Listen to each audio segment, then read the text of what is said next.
Thank you, Greg, for Greg Dolkus, one of our board members who is talking tonight. We've been a member for an indeterminate time, but a long time. He's also our communications coordinator for the board and the club, and webmaster, and does all of the technical things for us. He's a retired HP engineer, and let's see, you do a lot of astrophotography, and also you carry out your Dob as well that you look at sometimes when you're collecting data. I know that. You're Frankendob. Yes, exactly. And with that, feel free to add anything else, Greg. Thank you. Let's welcome Greg. Thank you. I got roped into doing a talk on comets, and you'll see images like this one here was taken by me at home. Just up the street, there's a area that I can view off to the west. Comet Chusen-san or something, Atlas, back in 2024 is when I imaged it. So that's the backdrop. The reason for this discussion tonight was we were having a discussion at last AOT about the interstellar interloper from outside of the solar system, and wouldn't that be an interesting topic? Hopefully they figure out what it is by this time. And I'll show you where things stand right now, and I'll let you be the judge of what we have out there. First of all, remember Comet Neowise back in 2020? Yeah. It's not Neowise. Neowise is not the name of the comet. That was what the press called it. Neowise was the name of the spacecraft that had found it, but not the name of the comet. There's actually a numbering and naming system. So C2025A Lemon, or R2 Swan, or 3I Atlas. There's actually a structure behind those names that is changed over time, but they kind of settled on this structure. So when you see this gobbledygook in the press of what these things are, the C means it's a comet, but specifically a long period comet. They don't know, it's at least 200 years before it's going to come back, if it ever does, as opposed to, if it's a P, it's a periodic one. So Halley's Comet is every 78, 9 years, something like that. That would be a P slash something in today's numbering system. And then there's A, if you see an A slash something, it's an asteroid, or big enough, it could be a minor planet, but most are asteroids. 2025, year of discovery. R2. Okay. They've divided the year up into 20, let's see, we got 26 letters in the alphabet. How's that work out? Every 2 weeks, every half month is a letter. So A is the first half of January. B is the second half of January. So R, I forget what that one is. Whatever the month that is the half month of discovery. The 2 means the second one discovered in that half month. Oh. It's the ordinal of that. And Swan is the name of the person or the instrument that found it. In this case, Swan is I'll get to that next slide. It's an instrument, I think, on one of the telescopes. For some reason, they decided when they get to these interplanetary, interstellar ones, like the current one that's out there, they just shortened it to 3I. So 3 is the ordinal, it's the third interstellar object. And Atlas, again, is the name of the person or instrument. Atlas actually is a telescope down in Chile that's out there looking for items of interest. Mm-hmm. And the interest is because, well, you'll see in the name in a second here. So that's the structure of these names. Comet Halley is still Comet Halley. It predates the nomenclature. So Atlas is Earth-based one. Linear is a space watch. Pan-STARRS has discovered quite a few. There's a number of Earth-based observatories. There are satellites. SOHO is the satellite. SWAN is the instrument on SOHO. It's the Solar and Heliospherical Observatory or something, what SOHO stands for. And SWAN is the instrument on that spacecraft that found a couple of these things. NEOWISE, WISE is the wide. I looked at this before I came down here. It's a scientific instrument satellite. NEO is near Earth object. The near infrared WISE is a wide field infrared. Stellar absorb. Anyway, infrared. It's imaged in. They needed a very cold camera. They had a block of solid hydrogen.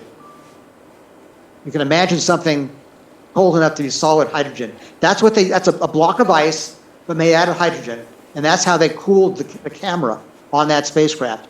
Eventually it warmed up and all the hydrogen burned off or boiled off, and so it couldn't do its original mission, so they recommissioned it to look for near-Earth objects. Again, objects of interest. Stereo is another one. There are two of them, stereo A and B, on either side of the sun, looking at it like watching the space weather basically around the sun. One of them, B, I think, failed. So they're thinking of renaming stereo A to be mono A, but it's still stereo A. And of course, people. We all know Charles Messier, right? The famous astronomer from the 1750s. They created the M catalog, 110 of the most gorgeous things out there that weren't comets. He did actually discover some comets, about 13 of them, which was his mission in life. He picked the wrong mission in life, even that he had 110 of the other ones, the non-comets. Don Mackholtz. Who knows Don? Who knew of Don? Yeah, a number of people. Actually, I've actually was in his little club doing star parties. By the time he had 11, he ended up with 12 comets named after him. He's just a real estate appraiser, I think, up in Colfax. He's just a local guy, but at night he would go out with his telescope, and he had a knack for finding comets. The leader, at least, claimed Jean-Louis Pons, or Pon or something. I think it's French. Claimed he found 37 comets, all visually, no telescope. Now that's pretty good. It's 37 of them. Anyway, next best was in the 20s, I think. So quite a few comets. But people discover comets. Don's secret. I asked him, "Okay, how come you're finding these things? And all these spacecraft out there aren't." The problem is, what he would do is he would look really close to the sun, where the spacecraft can't see because of the glare. And that was his secret for finding comets. If you want to, he's passed away, unfortunately, but if you want to pick up in his shoes, that was his secret, is looking near the sun. So what's a comet? We've all heard the dirty snowball, right? Of ice and snow. So there's a picture I took of C7 2017 K2 Pan stars. They called it Comet Pan stars back in when that was 18, I think, or something. It's mostly ice, and ice being water ice as well as other gases that have frozen into ice. And what happens is, as it gets close to the sun, the ice melts, becomes a cloud basically around the comet, around the core, and that then causes the tails of the comet to form as the solar wind blows on that cloud of steam basically around the comet into the tails. And tails plural, there are two of them. Most comets have two tails. One from the solar wind pushing on it, and one from the ionized particles of the gas being affected by the magnetic field of the sun. And they're slightly different directions. So you'll see a little bit of each. So that's a comet as opposed to an asteroid, again, thing that's orbiting the sun. But in this case, it's just rock and gravel, very little to no ice on it. And that's going to become important in a few slides here. If it's big enough, of course, it becomes a minor planet. There's a number of them that they call them contact binaries. There's the Comet 67P, is how it was named in the press, because they couldn't pronounce the two discoverers, and I'm not even going to try. Churyumov and Jerry Jers. Anyway, thank you, Anya. They were over in the ESA, in the pictures from the ESA. But that's a contact binary. There are two objects that kind of they kissed each other and they stuck. There wasn't enough gravity to form them into a single ball, but there's enough in each of them to keep their own shape. And they just kind of touch each other, and that's how they go along in life, with these two asteroids that are just sitting there in contact with each other. They're not in orbit I guess they're in orbit, but they're orbiting each other typically, but they're touching. Contact binary is what that is. But that's an asteroid. Very little ice on that one. So what's different about Atlas? Well, first of all, what is it? 1st of July, discovered. So 2025, N1. N is the 14th letter of the alphabet. I practiced this. 14th letter of the alphabet. So you're looking at July. It's the second half of July. And it was the first object found in the second half of July of this past year. So that was the original name for it. Until I figured out, you're not from around here, based on the trajectory. So then they've adopted the I nomenclature with 3I, it's the third object, to have come from outside of our known object. There have been many more over time, but the third of the known ones from outside of our solar system. First one, I had to do a little cheat sheet there. Oumuamua is how you pronounce that one. And then Borisov, amateur astronomer, found that one, the second object there. And that's a comet, as opposed to the first one's an asteroid. We believe it's an asteroid. More on that in a minute. And then the third one being this 3I Atlas is the one that's currently passing through. How do they know that it's from outside? How do they know? It's a good question. That's from outside of the solar system. They look at their trajectory and how fast it's moving. And you work it backwards. And there's no way an object can be bound to the sun with that trajectory and be bound gravitationally. It's moving too fast from a direction that is no way that this thing could be from like the Oort cloud or from the Kuiper belt or something like that. It's got to come from way out there.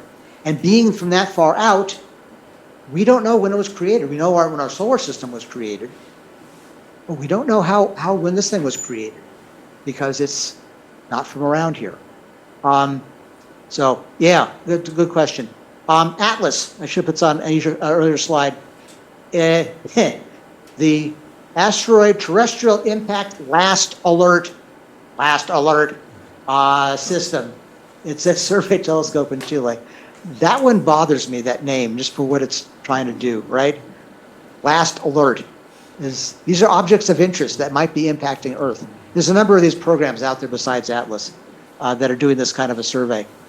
That's a good thing. It's a good thing, yes, I agree. But composition. It's a comet. It's got an icy nucleus. There's a coma around it. They're not quite sure how big it is, between 1/3 of a kilometer to 5.6 kilometer, probably less than one. Odd things. Unusually rich in carbon dioxide with a small amount of water. Usually there's a whole lot more water and a whole lot less carbon dioxide. There's a carbyl sulfide, some cyanide, atomic nickel. That's unusual in the vapor. And there's Scott Manley on YouTube has a good summary of the composition. The nickel is not unusual for having nickel. It's unusual for having nickel and not iron. Usually they're formed together in the sun, but in stars. But these are separate. There's a lot of nickel, not a lot of iron. Why? We don't know. What else? The CO2, there aren't the usual carbon chain stuff, the building blocks of life kind of chemicals. There's CO2, but not a lot of other stuff, which is unusual, again. So yeah, like I said, it's not from around here. Now, the news has been having fun, right? This is an alien space probe, death probe. Harvard University, we love them for all the scientific stuff. One of their, I'm not sure what his role is, at Harvard, he's a professor of something, Avi Loeb, 40%, he keeps changing his mind on his numbers. At one point he said 40% chance it's alien technology. More spaceship, less snowball, he says. It's a source of unusual radio waves. Okay. Turns out that's just glowing stuff. It's normal. You know, when you point when gases glow, they radiate. They resonate in certain frequencies. That's unusual radio waves. There was a report of it changing color. That kind of went away. I didn't hear a resolution of that one. In 1977, the SETI, the Search for Extraterrestrial Intelligence, they had this wow signal. There was this unmistakable something outside of our solar system was producing this signal that said there's life out here. We only heard it once. Turns out, according to Avi, this comet is coming from that same place. It's only off by 9 degrees, but it's coming from the same place. Unusual acceleration is a big topic, that it's speeding up, like, must be firing its engines. Excessive brightening, it's like glowing too much. These jets spewing things in weird directions. And the best one, government shutdown. NASA's quiet, right? So people forget the shutdown.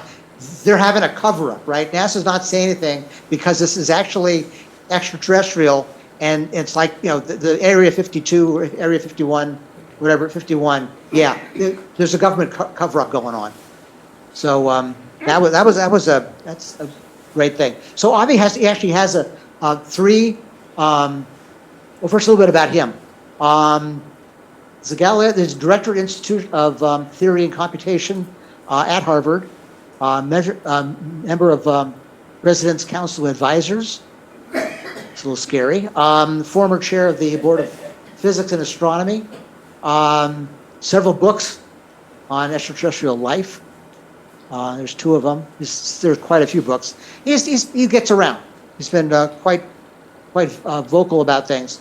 He's got 3 divided his anomalies into 3 categories. There's the major anomalies that have no simple explanation. The perigee. So perigee is the low point around the Earth, G being Earth. Perigee is the low point of an orbit around Jupiter.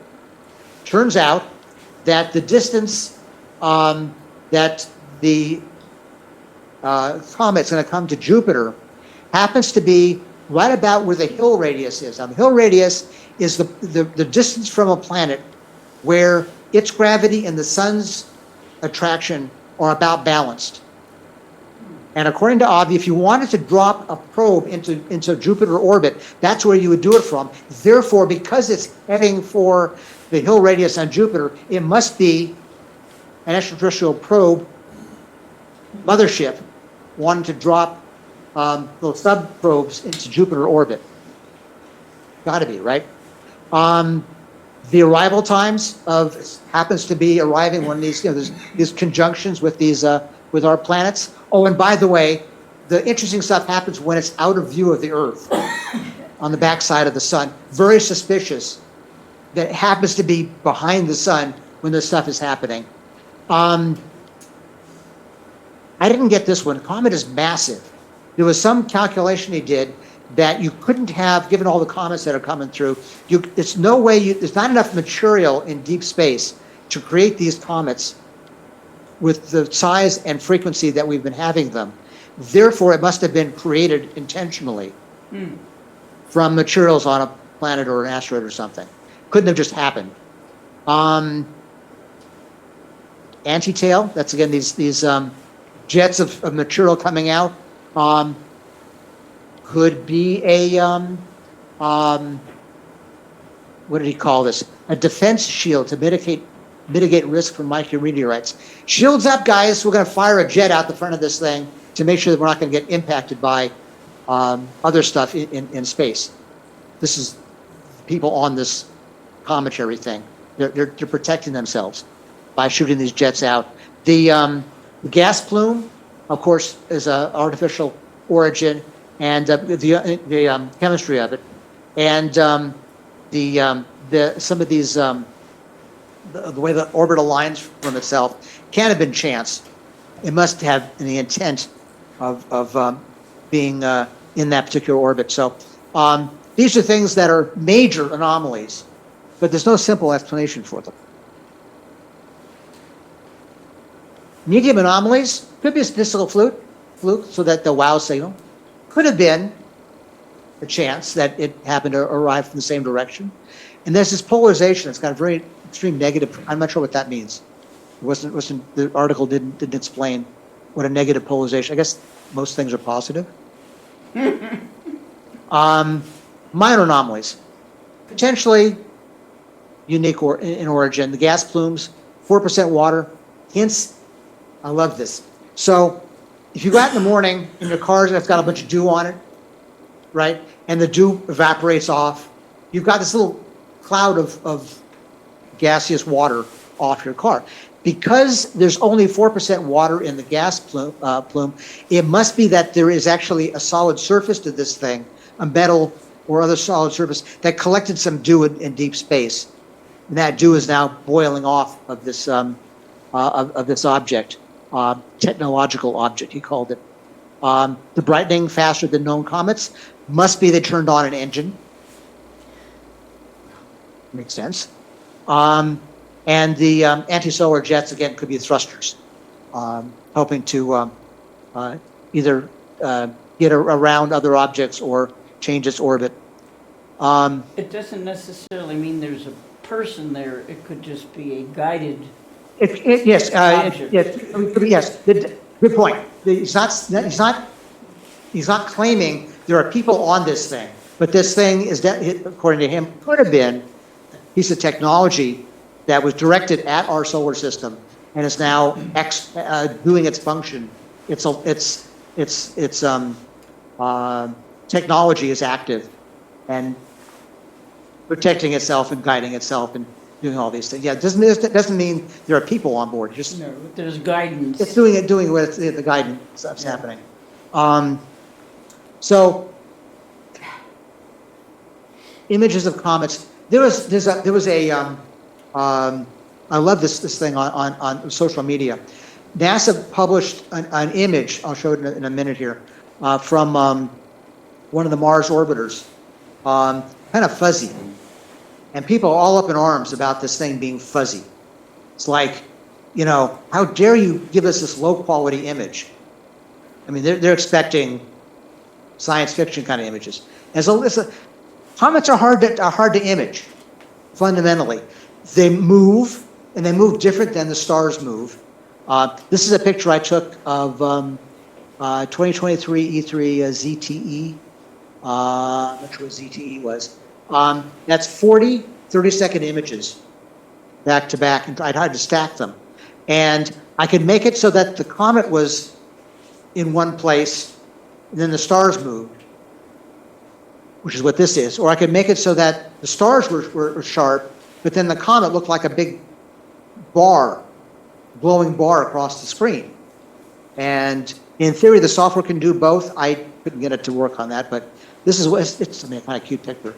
But it's a hard, they're small, they're dim, many of them, and they're certainly unpredictable, obvi or not. they have a mind of their own. So Greg, excuse me, so that was a 40, 30-second, half-minute exposures. Right. So it's 20 minutes of... So this is 20 minutes of imaging of this one object. So yeah, it's whenever I do images, you take a bunch of images and you stack them to get rid of the noise. That was the intent of taking 40 images. But Were you tracking the comet when... I was tracking the stars. 30 seconds? I was tracking the telescope was tracking the stars. Good question. The telescope was set to track the stars. So the stars were stationary, and the comet was moving faster than I figured it would. Some of the other images I posted are a number of images stacked, but the comet wasn't moving very fast, so it didn't move much within that time frame. This one was really trucking along. Are those true colors they're showing? It's a full color image, and you'll see. I mean, the comet itself has various comets. I think there's actually the two tails are kind of smushed together there. But yeah, those stars are different colors because the stars are different colors. There's their trajectory, kind of coming in from a weird angle. I'm not sure in the z-axis what the plane is, but you can see it flies by Mars and Jupiter over there. It kind of comes around the corner as it approaches. Hubble got an image of it early on. This is in July, so it was discovered in second half of July. So this is not that long after it was discovered. Got an image of it. Looks kind of like mine with the dashes there, but that's an early image of the comet. They aimed the James Webb telescope at it near infrared, so they're trying to understand what the chemical makeup of it. And you'll see the middle image there, looking at I think that's hydrogen maybe or something, or CO2. Middle one's CO2. The one on the right is water. Imaging for the different chemical makeup of the comet using the near-infrared spectrograph. This one's cute. MAVEN is is an instrument on the Mars reconnaissance orbiter that it's a spectrograph. And what's neat is you can see the Doppler shift of the light.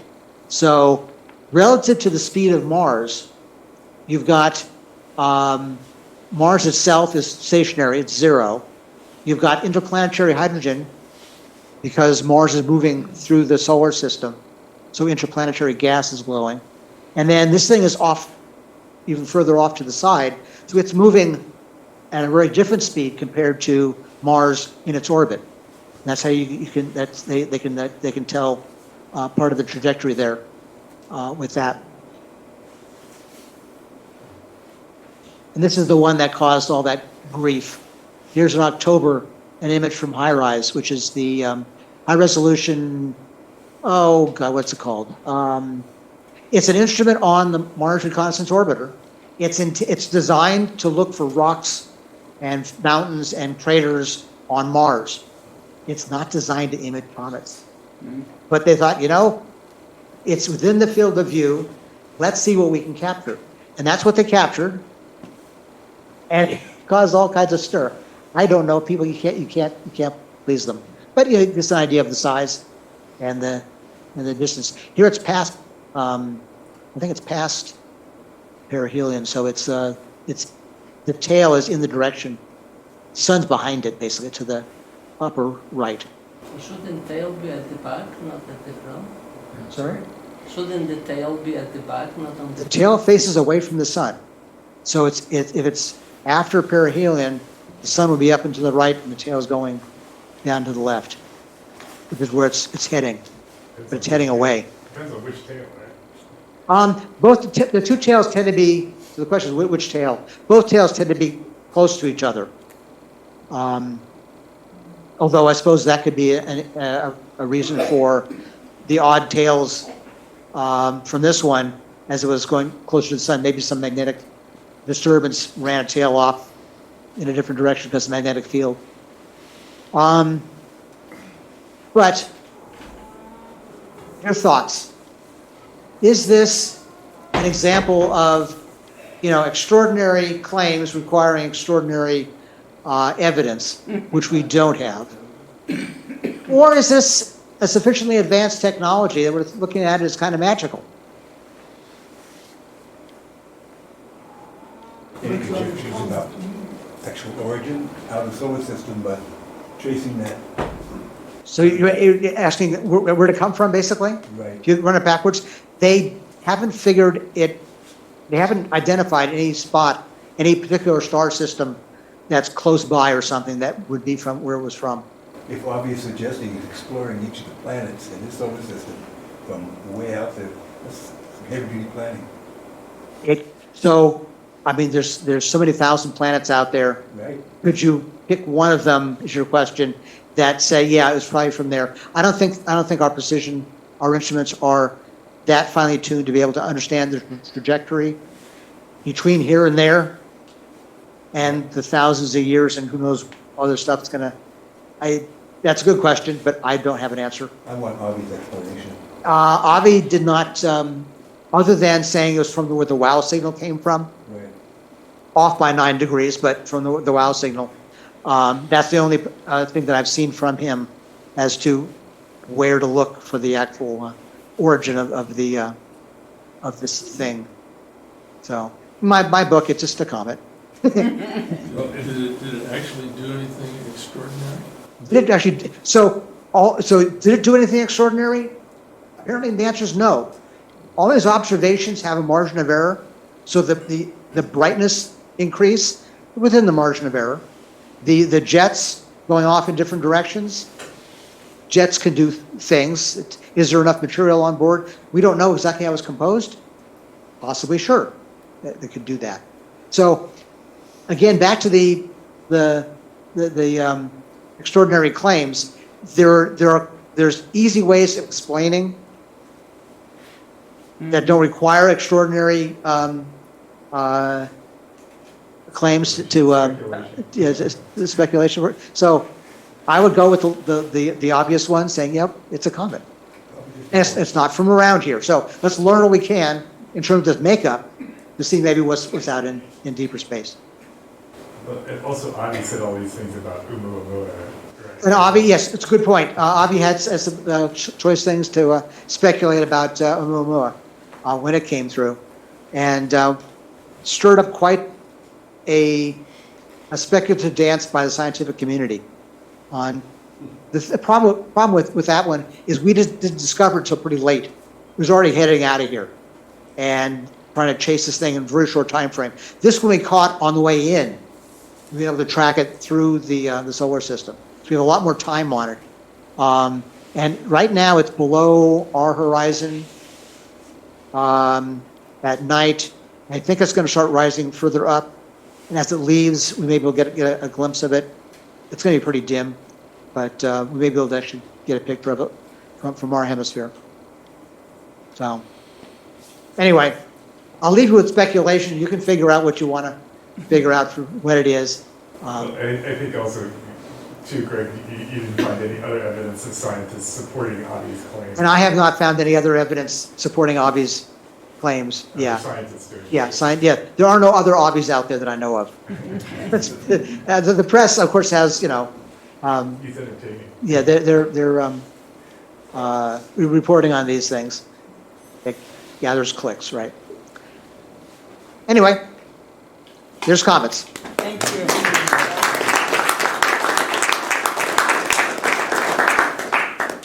All right. Thanks, Greg. Any questions?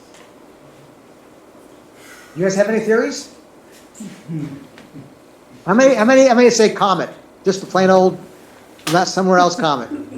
How many think there's technology here that, hey, got one, okay. It's fun to think. It is, yes. It is fun to think, what if it was actually some technology? I don't know if we're ready for contact. Who is a quote from? Either we're alone in the universe or we're not. And either way, it's kind of scary. If it's technology so That's a really good, so, That's a because good in way here, to put it off. if it is just technology, if it's not a comet, they sure went through a lot of effort to make it look like a comet. Yeah, it's actually a pretty good point. That was really good. Okay, thank you. All right, thanks, Greg. Any questions from the Zoom audience? I've got a question. Go ahead, Greg. Okay, so you're distinguishing between comets and meteors. This is one as ice or CO2 or something that melts as it approaches the sun, and meteors don't have that kind of environment. I'm kind of wondering where these things come from. I can sort of understanding some interstellar things speeding through, and those things can be anything. But, I guess I'm thinking if it's in the solar system, as, the accretion disk forms and forms planets and things are kind of circling around, how do these things get started to begin with in a weird kind of elliptical orbit that you know what I'm saying? If everything is sort of moving around, how do we know that there's all those the asteroids. I mean, asteroids, not meteors. So there's an asteroid belt, right? There's a Kuiper belt, and they're sort of circulating around. But these random things kind of get, wind up. I guess both asteroids and ice stuff start coming in an elliptical. Does anybody know the answer to that question?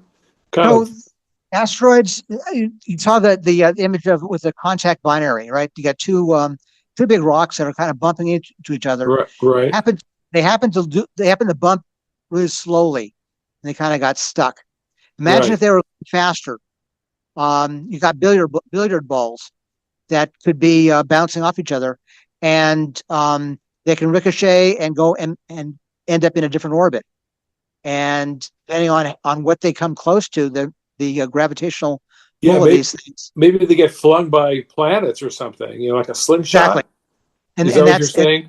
Yeah, Not a collision, exactly. but a slingshot effect.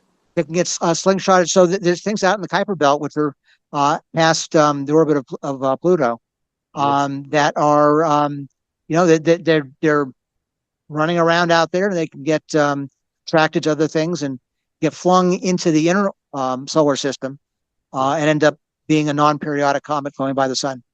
And I understand there's people. Do people still think there's some dark planet out there that some large object way out past Planet Pluto? 9. Yeah, Planet 9, right? Yeah, It was or 10. I guess you don't count Pluto anymore, right? Yeah, so they're still calling it Planet 10, or is it's Planet 9? Because Pluto was 9 before. The ninth planet. And they call it Planet X. Planet X. X is 10, or X is just unknown. Okay, good point. So there's enough variation in our measurements to both prove and disprove the existence of that planet. So they don't know. So they don't know. If we find it, then we'll know. Okay, thank you guys. All right. All right. Thanks, Greg.